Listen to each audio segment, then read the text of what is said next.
Hello' everyone, আজি বহু দিনৰ পিছত এটা ভেজ ৰেচিপি আপোনালোকৰ ওচৰত মই আগবঢ়াবলৈ ওলাইছোঁ। ৰেচিপিটো আপোনালোকে সকলোৱে এবাৰ হ'লেও ট্ৰাই কৰি চাব, খাবলৈ খুবেই সোৱাদ হয়। এতিয়া বলকচোন ভিডিঅ'টোলৈকে আমি আগবাঢ়োঁ। আজি মই বনাইছোঁ চয়াবিনেৰে বিৰিয়ানী।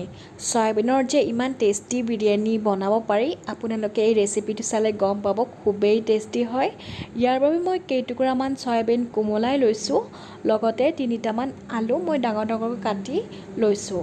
ইয়াতে মই কিছুমান মছলা ব্যৱহাৰ কৰিছোঁ, যেনে আদা নহৰু, জিৰা ধনিয়াৰ গুড়ি, হালধি গুড়ি, বিৰিয়ানী মছলা, গৰম মছলা গুড়ি, আৰু এইখিনি মই ভালদৰে দি পেলাই কিছু সময় আমি মেৰিনেট কৰিম। মছলাখিনি আপোনালোকে নিজৰ মতে দি ল'ব পাৰে, ইয়াতে যি যি ব্যৱহাৰ হয়। তাৰে পিছত ইয়াতে মই ব্যৱহাৰ কৰিছোঁ ডাঙৰ 2 চামুচ দৈ, আৰু এয়া দেখিছেনে, মই অকণমান পুদিনা পাত আৰু ধনিয়া পাত কাটি ৰাখিছিলোঁ, এইখিনিও ইয়াতে মই মেৰিনেট কৰোঁতে দি দিলোঁ। আৰু ইয়াতে শেষত দিলোঁ অলপমান নেমু টেঙা। এইখিনি দি পেলাই কিছু সময় আমি মেৰিনেট কৰি থৈ দিম। এইখিনি এতিয়া মই অতি কমেও 2 ঘণ্টাৰ বাবে মেৰিনেট কৰিম। আপোনালোকে যিমান সময় মেৰিনেট কৰিব পাৰিব, সিমানখিনিয়ে বিৰিয়ানীটো খাব খুবেই টেষ্ট হয়। আপোনালোকেও এইখিনি কথা মনত ৰাখিব আৰু এনেদৰে এবাৰ বনাই চাব।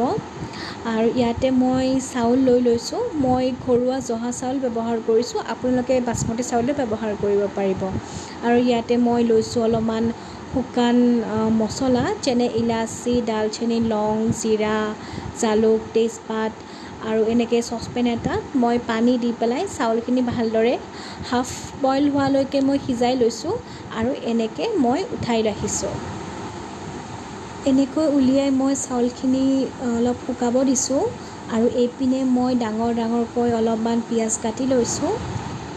এতিয়া কেৰাহী এটা গৰম কৰি তাতে মই তেল আৰু পিঁয়াজখিনি অকণমান ভাজি লৈছোঁ। এনেকৈ বিৰিয়ানীৰ বাবে পিঁয়াজখিনি ভাজোঁতে মই গোটেই কৰকৰীয়া কৰা নাই, অলপমান ৰঙা হোৱালৈকে থৈ দিছোঁ, আৰু সেইখিনি কাঢ়ি থৈছোঁ।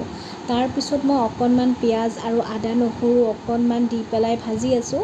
লগতে আমি যে ৰাখি থৈছিলোঁ মেৰিনেট কৰা চয়াবিন আৰু আলুখিনি, ইয়াতে এইখিনি দি পেলাই অলপ টাইম ভাজি লৈছোঁ মই।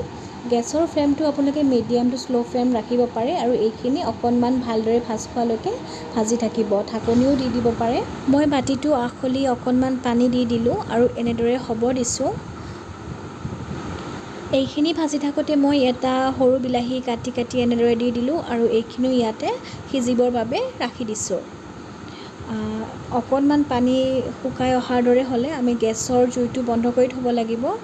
আৰু এতিয়া আমি বিৰিয়ানী বনাবৰ কাৰণে আৰম্ভ কৰোঁ। আমি প্ৰথমতে ইয়াতে দিব লাগিব চাউলখিনি, আৰু আমি যিখিনি বনাই ৰাখিছিলোঁ সেইখিনি আমি ওপৰত এনেকৈ দি দিছোঁ। তাৰে ওপৰত দি দিলোঁ ইয়াতে ভজা পিঁয়াজবোৰ, আপোনালোকে মিলাই মিলাই ওপৰত এনেদৰে সজাই দিব পাৰে।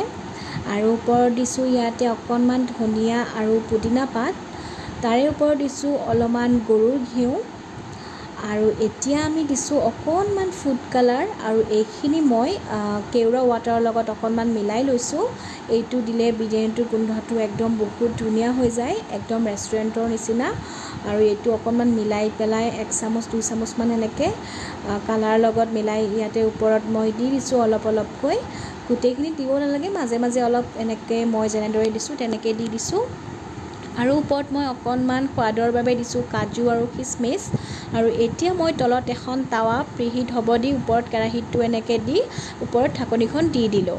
আৰু এয়া আমাৰ টেষ্টি টেষ্টি চয়াবিনৰ বিৰিয়ানী একদম ৰেডি। দেখিছেনে ইমান ধুনীয়া লাগিছে, আপোনালোকে এবাৰ ট্ৰাই কৰি চাব, খাব খুবেই সোৱাদ হয়। একদম আপোনালোকে চিকেন বিৰিয়ানীৰ নিচিনাই টেষ্ট পাব।